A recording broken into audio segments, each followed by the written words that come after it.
여행은 선택이 아닌 필수. 지금 바로 랜드마크 원정대에 합류하세요.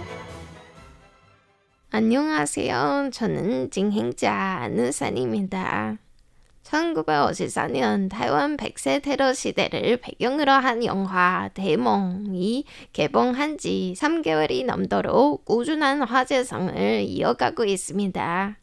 박스오피스에서도 역사 영화로는 이례적으로 매출 1억 뉴타운 달러, 한화 약 46억 원을 돌파하며 흥행 역사 영화로 자리 잡았습니다. 영화에서 15살 소녀는 사형을 당한 친오빠의 시신을 받기 위해 남부 자이에서 타이베이로 향합니다. 하지만 당시에는 시신을 인도받는 것 자체에도 막대한 비용이 필요해서 소녀가 10원을 벌면 오빠의 눈을 받을 수 있다. 100원을 벌면 오빠의 다리를 받을 수 있다. 이런 식의 대사도 등장하는데요. 블랙 유머 속에 현실의 냉혹함이 그대로 담겨있는 작품이죠. 수많은 노력 끝에 소녀는 결국 오빠를 집으로 데려오지만 그 과정은 결코 쉽지 않습니다. 대몽 감독 전유신에 따르면 1950년대 교사의 월급이 약 200뉴타운 달러, 반대로 정치범 시신을 인도받기 위해서는 600에서 1000뉴타운 달러가 필요했다고 합니다. 일반인이 감당하기에는 사실상 불가능한 금액이었죠. 때문에 많은 시신은 가족의 품으로 돌아가지 못한 채 무연고 묘지에 묻히거나 해부 실습용 시신, 이른바 카데바로 사용되기도 했습니다. 당시 정치범 시신을 보관했던 장소는 타이베이의 극락 장례시장으로 현재 링슨 공원 내 장안 점프장 자리에 위치해 있었습니다. 정치범 시신 보관 위에도 주로 정부 인사의 장례식을 치르던 공간이기도 했습니다. 이곳에서 생을 마감한 인물로는 중화민국 외교장관이었던 호시 등이 있었습니다. 영화의 흥행이 지속되는 가운데 오늘은 영화 속 소녀가 향한 극락 장례식장의 이야기를 함께 알아보겠습니다.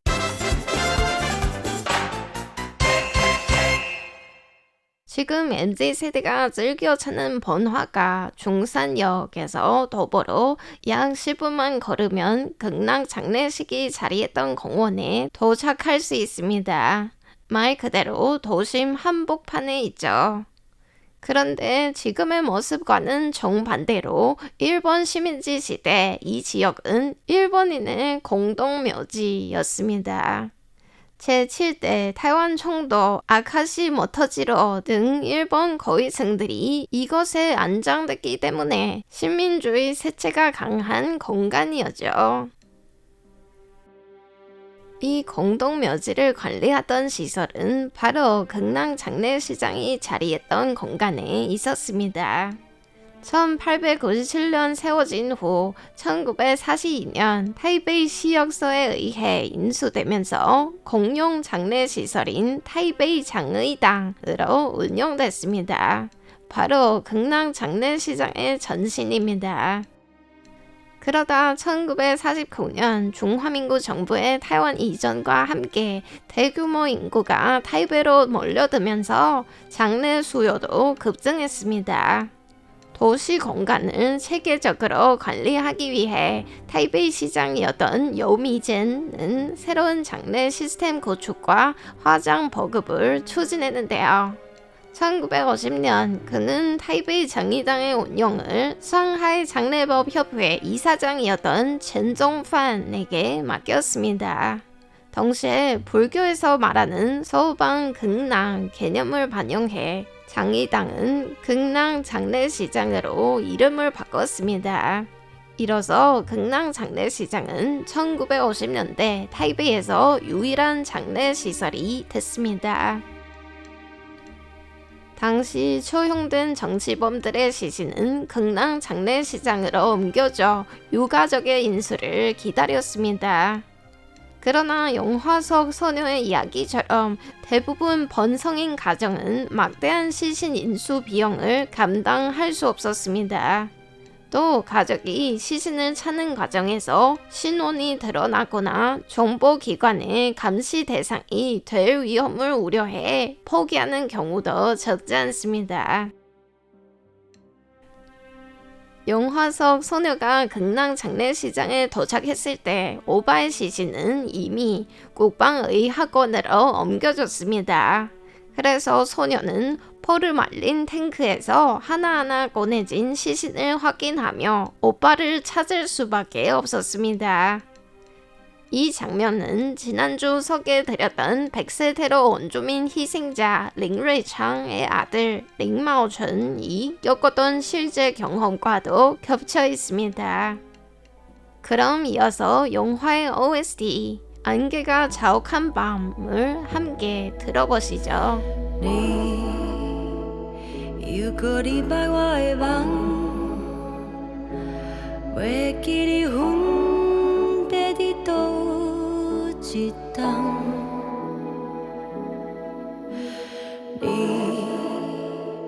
에바커앙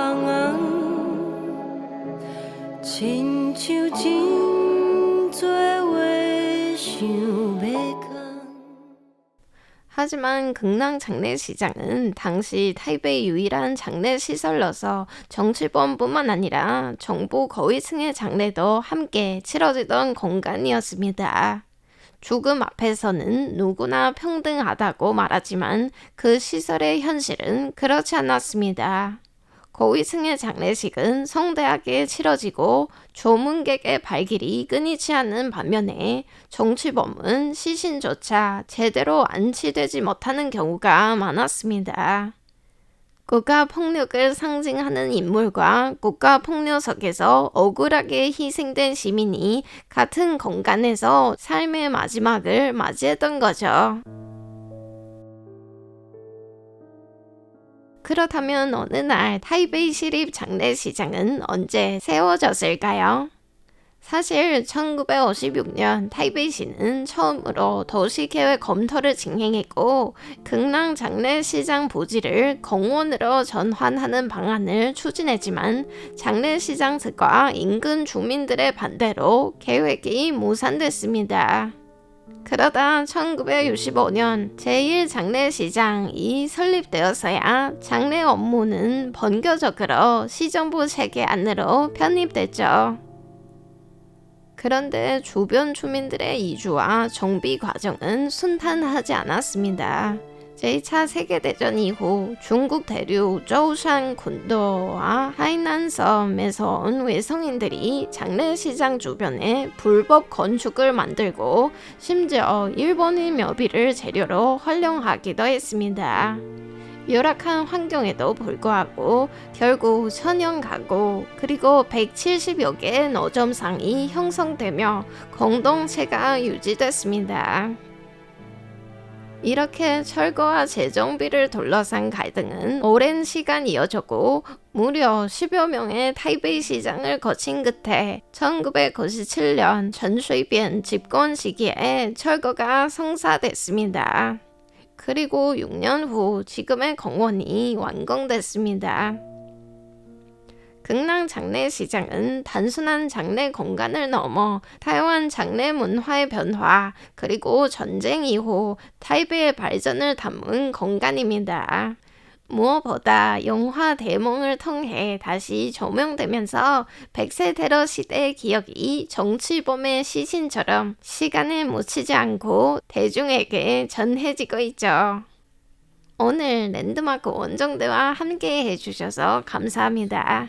이상으로 RTI 한국어 방송의 안우산이었습니다.